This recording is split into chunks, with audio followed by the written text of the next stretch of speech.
Here we are in Algebra 2, our second method of counting the colored squares. If you watched our last video, hopefully you did, you saw that there was a method where if we started with our original problem was a 5 by 5 white square grid. It was in a student cafeteria and they wanted to put colored tile around that grid. And you can see if we went 2 rows, 2 columns around that, so to speak. If we were alternating these colors, here they look purple on our packets, they'd look black by the way they copied. We'd want to count them up.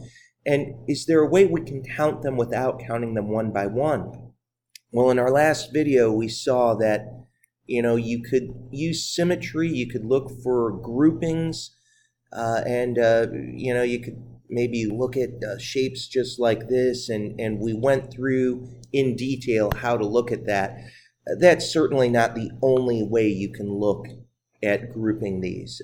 In fact, we had a student really do something very creative. Really liked it. I thought it was very cool. The student was looking at this pattern diagonally. And what you can do is see, okay, well, I've got, 2 diagonals with just 2 purple squares. So we can say we've got 2 groups of 2. So that's going to be 2 times 2. But then our other diagonals, look at all the rest of these. They all have 4. And you can see we've got 1, 2, 3, 4, 5, 6 of those. So we've got 6 groups of 4. Well, that would be 6 times 4. And 2 times 2, of course, is a 4. 6 times 4 is 24. You could see that we came up with 28. So, wow, that's kind of a nice way to look at that.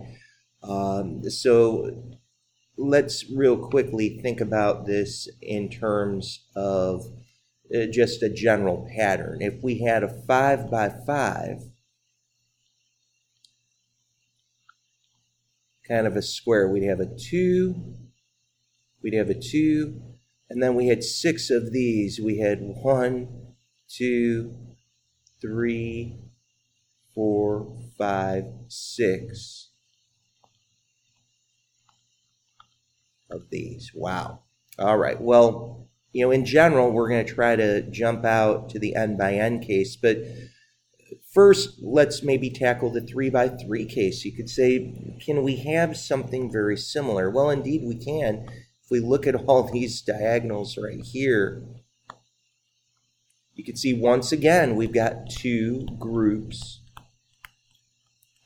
of 2. What else do we have? Well, we have our groups of 4. You're going to notice that we're always going to have a group of 4. So we'll have a 1, 2, 3, 4. We've got 4 groups of 4. So that's 2 times 2 plus 4 times 4. That's 4 plus 16. Looks like we'll have 20 squares all together.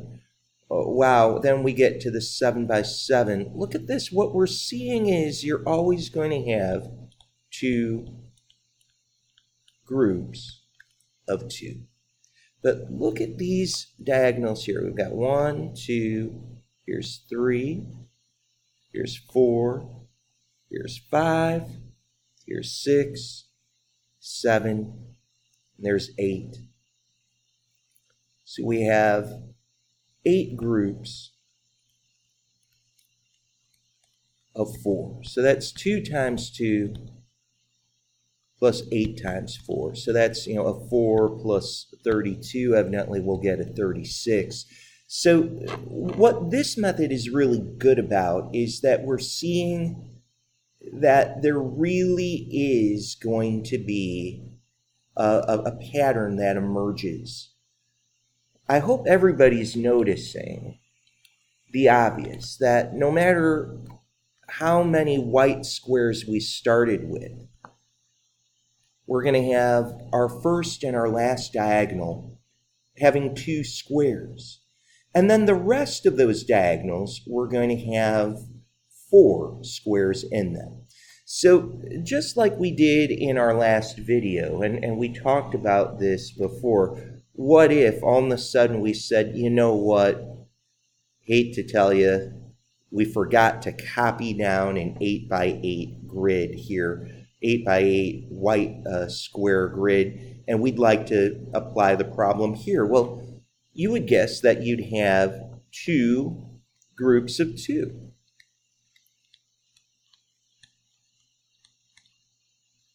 Just like before. But now comes the problem. You'd say, how many groups of 4? Well, let's see if we can see a pattern emerging. When we had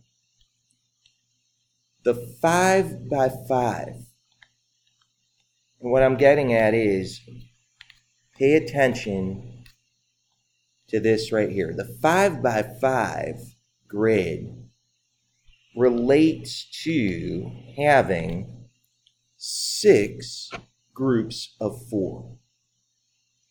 So, you can see that there seems to be that relationship. You always have 2 groups of 2. But if you had a 5x5, you had 6 groups of 4. So I'm going to actually jot that down all the way over here. So with a 5x5, we had 6 groups of 4. What about in the 3x3? How many groups of 4 did we have? Well, we could see with the 3x3, we had 4 groups of 4.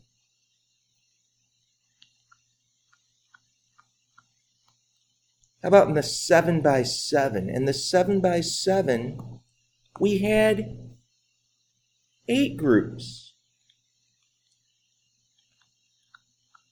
of 4. So let's see if we can notice a little pattern here.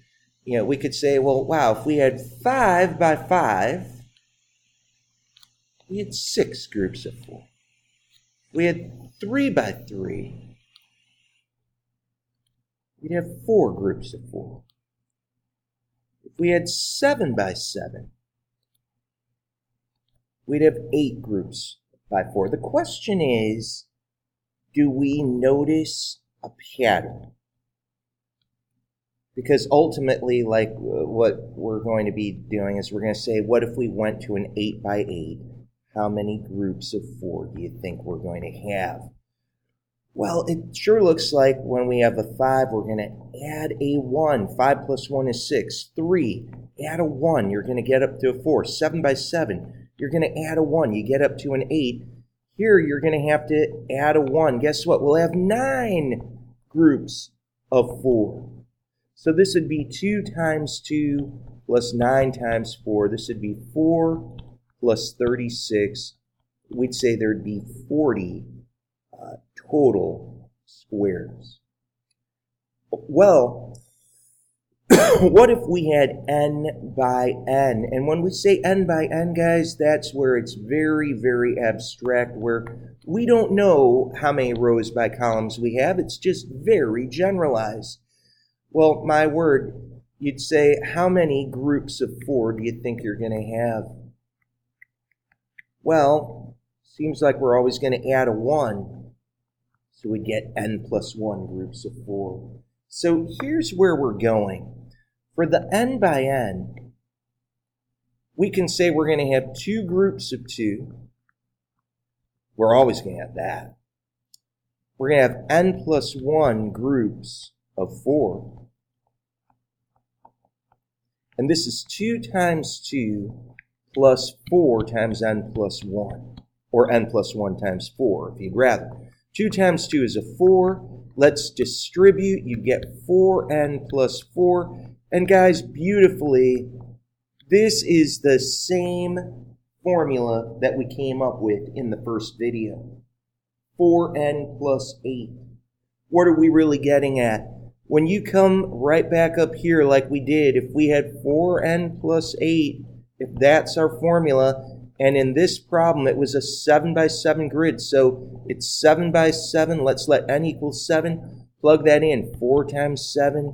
That was your 28 plus 8. That's how you'd get 36. Look, you're coming up with the exact same formula that we came up with earlier.